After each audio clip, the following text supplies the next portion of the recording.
Goeiemôre, dis 12 November en tyd vir 'n paar refugee antwoorde en lewe hier in Amerika. So, ek het al aansoek gedoen, maar nog niks gehoor nie. Moet ek weer aansoek doen?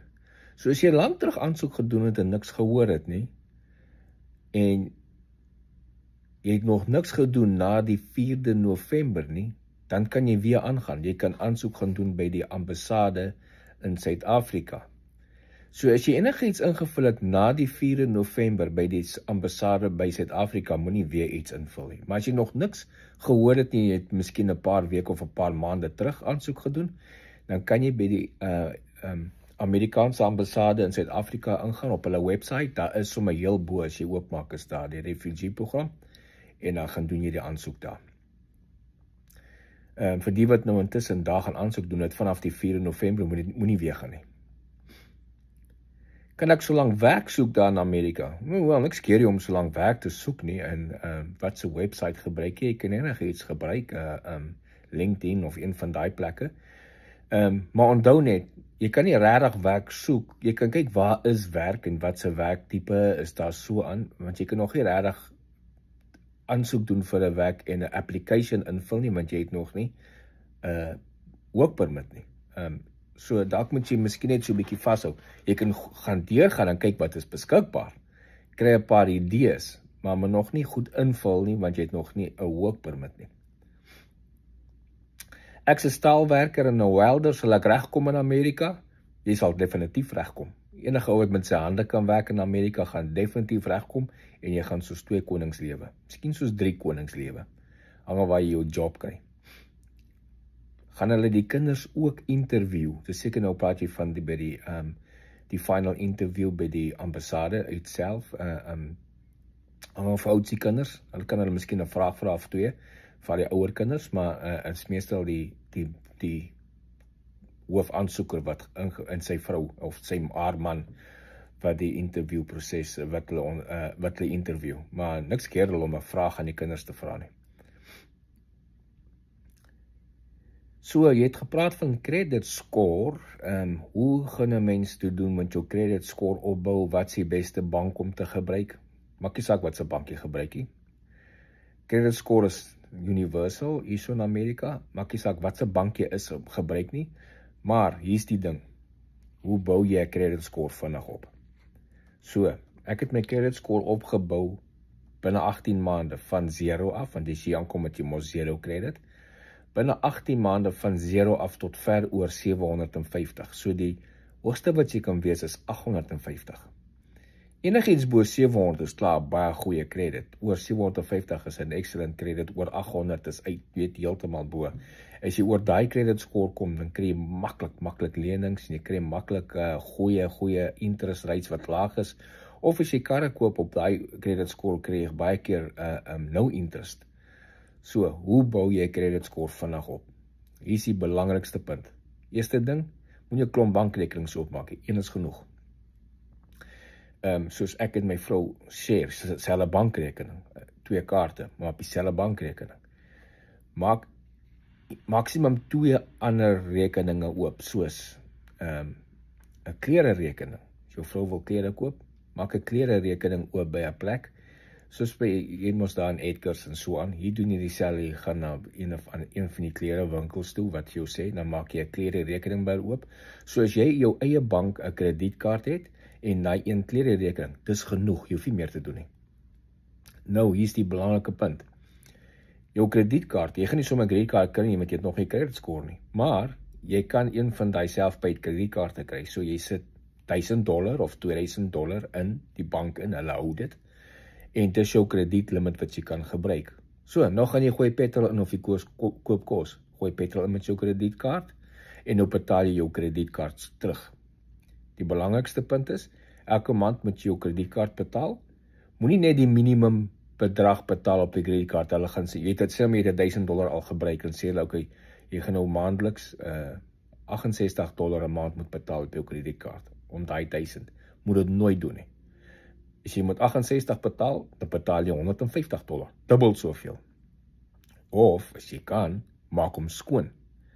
So wat ek gedoen het, my kredietkaart, En ook baie kredietkaarte hierso, hulle het hoog interest, hulle 22-23% interest, met wat brand new is, gaan hulle dalk 25% interest het. Maar ook, jy betaal eers interest op 'n aankope 6 maande later. So as jy binne 6 maande daai aankope produk se daai $40 wat jy spandeer het kan terugbetaal, dan betaal jy nie rente nie. So ek het nog nooit in my lewe rente op 'n kredietkaart betaal nie in Amerika nie. Ek het nog nooit bankkoste betaal nie. So ek vat my kredietkaart, ek gaan gooi petrol in, $20, $25, whatever. Ek gaan by die Walmart, koop brood en melk met my kredietkaart, $10 vir die goedjies wat ek daar koop. As ek by die huis kom, dan gaan ek in my online banking en uit my checkrekening uit waar my salaris inbetaal is. Ek het nou net vandag $60 spandeer op my kredietkaart. Dan transfer ek daai geld direk in die kredietkaart in. So ek maak hom onmiddellik skoon. As jy hom so skoon nou, en ook moet nooit oor, sê nou maar jou kredietkaart limiet is $2000, moet nooit meer as $1000 in die krediet op jou kredietkaart wees nie. So moet nooit meer as $1000 ou op jou kredietkaart nie, altyd helfte of minder. As jy dit so doen, binne 12 na 18 maande is jou credit score boek in 750. So hulle wil sien jy betaal goed terug en jy betaal jou maandelikse paaiement on time of early en jy betaal goed. Dis vir jou credit score bou. As jy enige ander plek op bankrekening oopmaak, kan drop jou credit score. So as jy ekstra bankrekenings oopmaak, elke keer as jy 'n bankrekening oopmaak, drop jou credit score. Elke keer as jy credit score check doen, dan drop jou credit score. So sulke dinge. Moenie dit doen nie, dit is gewoonlik in jou bank in jou dashboard. So net dis die maklikste. Do you get smoke breaks while you work here in America? Yeah, of course. Like South Africa, you get smoke breaks. Some companies will limit you to a certain amount of smoke breaks and some won't. It's up to your company. It depends on where you work.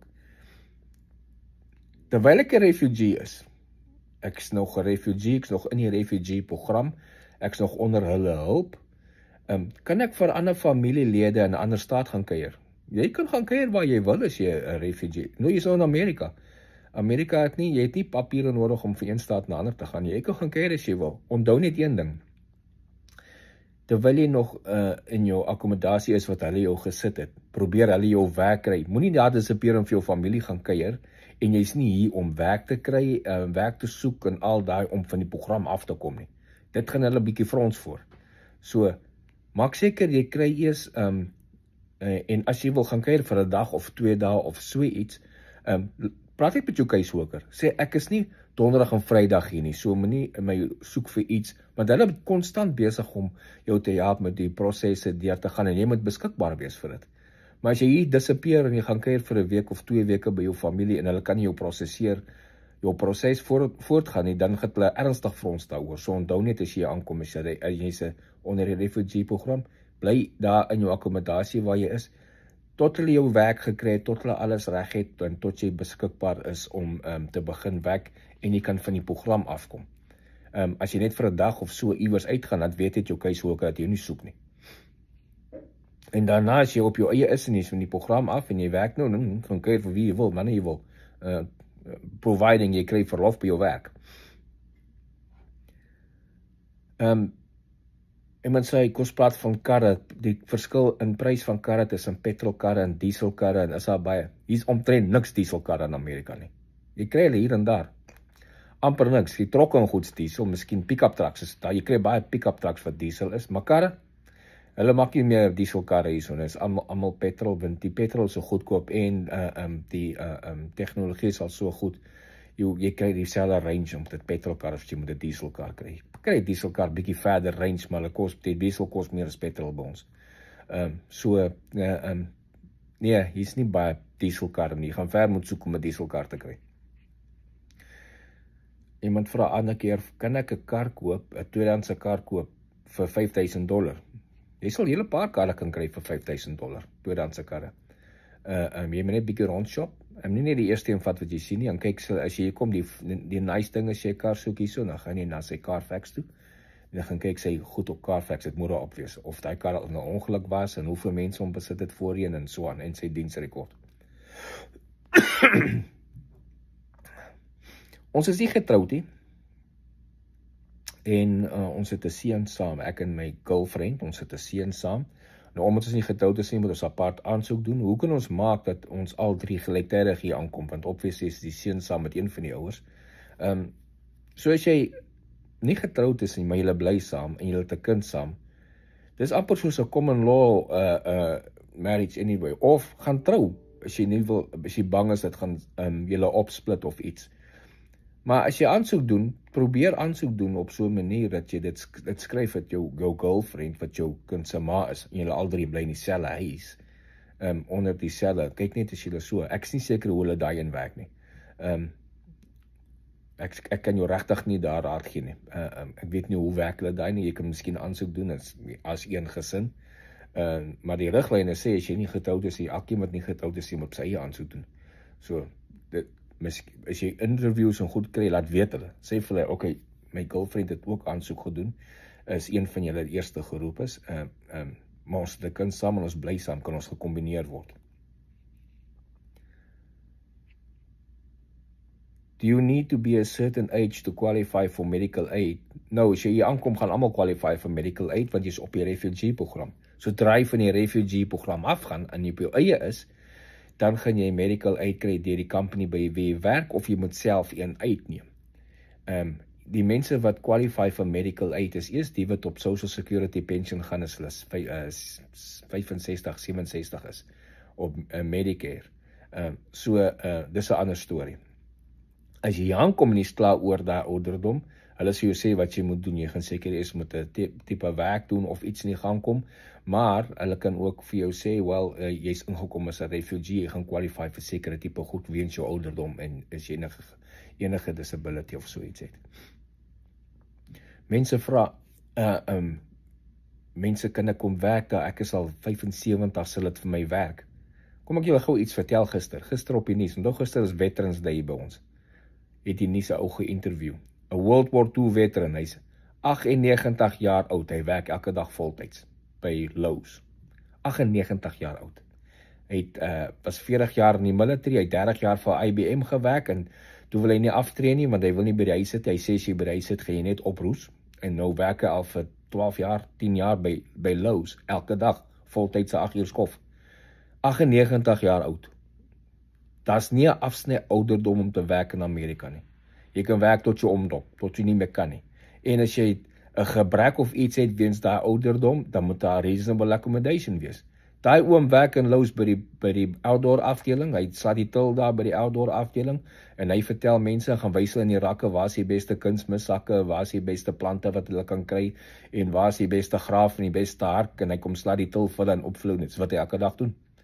So, onthou, as 'n ou oom van 98, 'n ou World War II veteran, nog elke dag kan werk, ons het nie meer, ons wat nog jonk is, het dis nie 'n verskoning nie. Is daar 'n mark vir vlakvarktande en goeders? Ek dink nie so nie, ek sien dit, ek het nog nêrens hier gesien nie. So, jy kan as jy hier is, eers kyk of daar 'n mark is voor jou, as jy sulke goed het, jy was 'n groot wildagter vir 'n lang tyd, en het 'n klomp vlakvarktande by die huis, kyk eens of jy 'n mark het voor die geld spandeer om maar goed hier te kry, want dis daai is 'n ander proses wat jy moet volg om produkte in te kry soos dit, dele van animals en goeders. So as ek is, kom ek eers hier en kyk of daar ooit so 'n mark is. Ek weet nie van so 'n mark, ek sien dit nooit. Jy sien dit nie in juwelierwinkels of enige plek, vlakvarktande en goeders nie. So dis dan ons questions and answers vir vandag. Wat is die dag? 12de November. Dan sien ek julle weer binnekort. Baie dankie.